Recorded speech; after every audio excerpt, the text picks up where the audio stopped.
तो मार्वल की तरफ से एक बार अश्योरेंस मिली थी कि लीक्स को कंट्रोल किया जाएगा, लेकिन जिस तरीके से डिजिटल वर्ल्ड में चीज़ें इधर की उधर हो जाती है तो उस हिसाब से कोई अंदाज़ा नहीं लगाया जा सकता कि आखिरकार ये बात सच साबित होगी कि नहीं। अब जैसे कि हम लोग बात करें कल की रात की, तो यहाँ पे एवेंजर्स डूम्सडे के कुछ कॉन्सेप्ट आर्ट रिलीज़ हुए हैं और लीक्स के अकॉर्डिंग ये ऑफिशियल है। हालांकि ऐसे इन्फिनिटी वॉर और एंड गेम के भी कॉन्सेप्ट आर्ट आए थे, लेकिन उसमें एक चीज़ थी, जो भी सिनेरियो दिखाए गए थे उस आर्ट में ऑलमोस्ट सब चीज़ हम लोग को मूवी में देखने को नहीं मिले। तभी तो इन्हें कॉन्सेप्ट आर्ट कहते हैं, यानी कि बस ये एक टेस्ट होते हैं कि अगर हम लोग ऐसा सीन दिखाया जाए तो क्या वाकई में ये लाइव एक्शन में अच्छा लगेगा कि नहीं। ये ज़रूरी नहीं कि कॉन्सेप्ट आर्ट में जो दिखाया गया वही हम लोग को मूवी में दिखाया जाए, इसमें आगे जाके बहुत सारे चेंज होंगे। और अभी मूवी वैसे भी प्रोडक्शन फेज़ में चल रही है, तो ये तो बस शुरुआत है, इससे भी बेटर कुछ हो सकता है। लेकिन जहाँ तक हम लोग कॉन्सेप्ट आर्ट की बात करें तो इस सबको देख के एक चीज़ हम लोग को समझ में आ गया है, ये जो समय होगा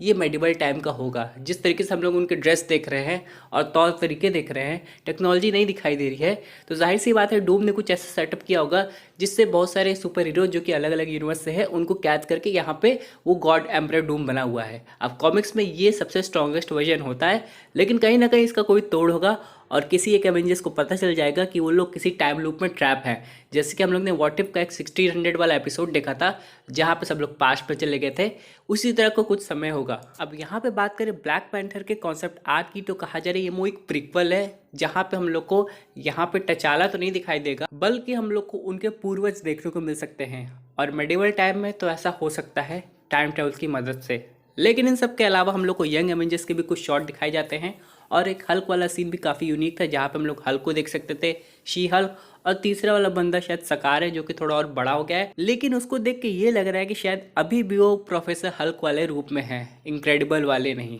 इन सब के अलावा डॉक्टर डूम की जो सभा बैठाई गई है उसमें हम लोग को डॉक्टर स्ट्रेंज भी दिखाई देते हैं, सू स्टॉर्म भी दिखाई देती है, और सामने जो कैदी बन के घुटने पर बैठा हुआ है वो शायद रीड रिचर्ड्स है। अब ऐसा कुछ हो सकता है, और ये सब कुछ एक तरीके का माया जाल या फिर कहीं टाइम लूप का जाल है जो कि डूम ने बनाया हुआ है, और यहाँ पे एक तरीके से सब डूम का ही रूल फॉलो करते हैं। अब इसके बाद मूवी में कुछ ऐसा हो सकता है जिससे यहाँ पे एक एवेंजर इसको तोड़ने की कोशिश करेगा, उसके बाद एग्जैक्टली बैटल वर्ड शुरू होगा, यानी कि सीक्रेट वॉर का इवेंट। दिखने में तो स्टोरी काफ़ी यूनिक लग रही है, बस अब यहाँ पे ये देखना है कि इसके आगे की जो लीक्स होती है उस हिसाब से स्टोरी कैसे बनती है। अब यहाँ पे हम लोग प्लॉट की बात करें तो डूम को स्टार्टिंग से रूलर के रूप में दिखाया जाएगा, लेकिन वो ये सब कुछ कैसे किया इसकी कहानी शायद हम लोग को सीक्रेट वॉर में पता चलेगी, और शायद ये राज भी कि आखिरकार उसकी शक्ल टोनी स्टार्क से क्यों मिलती है, क्योंकि रूसो ब्रदर्स ने क्लियर कर दिया है वो इस बात को एक्सप्लेन करेंगे, वो भी काफ़ी लॉजिकल तरीके से।